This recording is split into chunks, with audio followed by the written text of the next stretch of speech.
2280만 경기도민 여러분, 존경하는 천동현 부의장님을 비롯한 선배 동료 의원 여러분, 남경필 도지사님과 이재정 교육감님을 비롯한 공직자 여러분, 그리고 이 자리에 함께하신 언론인 여러분, 안녕하십니까? 그리고 이 자리에 고양 출신 문화체육관광위원회 소속 새누리당 광미수 의원입니다. 본 의원은 오늘 5분 발언을 통해 도민의 삶의 질을 나타내는 척도인 문화체육관광 분야 예산 확충을 위해 지사님께 진솔하게 말씀드리겠습니다. 문화는 도민의 삶을 풍요롭게 하고 시민들이 서로 공유할 수 있는 정신적 구심점으로서의 상징성을 지니고 있습니다. 문화의 발전은 곧 정치, 경제, 사회 발전의 원동력이 되고 고부가 가치 산업으로 경제적 파급 효과뿐만 아니라 도민들 삶에 활력을 불어넣는 동기를 부여할 수 있습니다.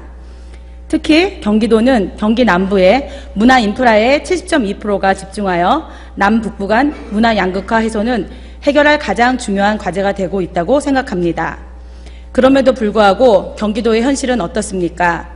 특히 작년도 경기도의 문화관광 예산은 17개 시도와 비교해 본 결과 전체 예산 대비 1.5%로 17개 시도 중 최하위 수준이며 전국 평균 5.4%에 훨씬 못 미치고 있는 실정입니다.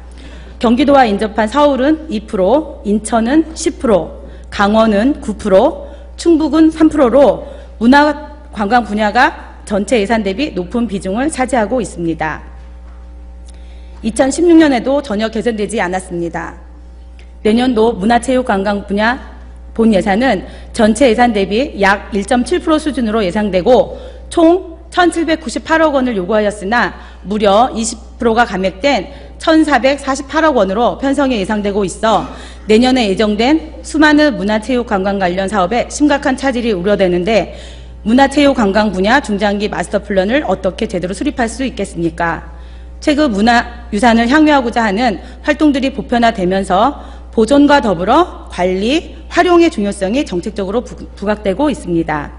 문화재는 말 그대로 살아있는 역사를 눈으로 보고 배우는 현장으로 남한산성, 행주산성을 비롯한 경기도의 문화재는 세계적 유산으로서 역사적, 예술적, 학술적 가치가 뛰어난데 예산 확충으로 더 전문적인 관리를 통해 더 오래도록 후손들에게 전해지는 역사 교육의 장으로 발전시켜야 합니다.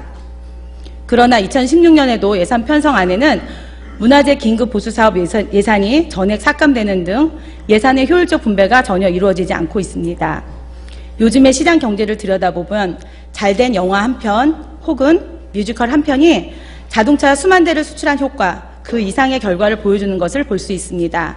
그렇기에 문화 콘텐츠 산업은 고부가가치 사업으로 지속적으로 육성해야 할 분야입니다.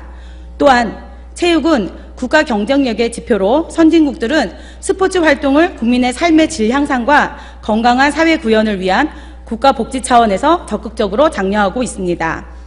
특히 한류로 대표되는 관광산업은 굴뚝 없는 공장에 비유되고 있고 그 파급 효과와 영향력은 우리의 상상을 넘어서고 있습니다.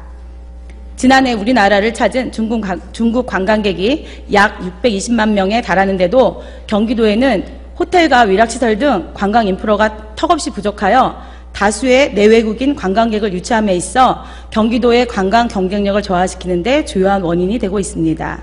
이렇듯 문화관광산업은 자본의 투자를 집중시키고 경쟁력을 상승시켜 향후 경기도의 미래를 결정지을 경제의 근간이 될 것입니다. 따라서 문화관광 분야의 발전과 예산 확충은 경기도가 우선적으로 추구해야 할 중요한 과제로 판단됩니다. 존경하는 남경필 지사님, 지금까지 자동차, 선박, 반도체 산업이 산업화의 기틀을 마련했다면 이제는 문화를 통한 도약을 해야 합니다. 문화는 경제는 물론 국가 브랜드 가치를 높일 수 있으며 나아가 일자리 창출에도 상당한 기여를 할 수 있는 힘을 갖고 있습니다. 문화의 발전이 곧바로 정치, 경제, 사회 발전의 원동력이 된다는 진단이 나오고 있고 삶의 질을 판단하는 기준이 되고 있습니다.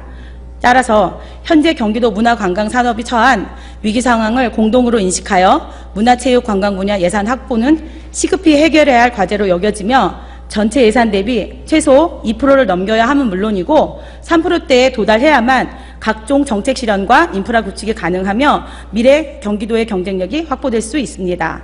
다시 한번 경기도 문화체육관광 예산의 확대와 이를 통한 문화산업의 발전을 기대하며 발언을 마치겠습니다. 끝까지 경청해 주셔서 감사합니다.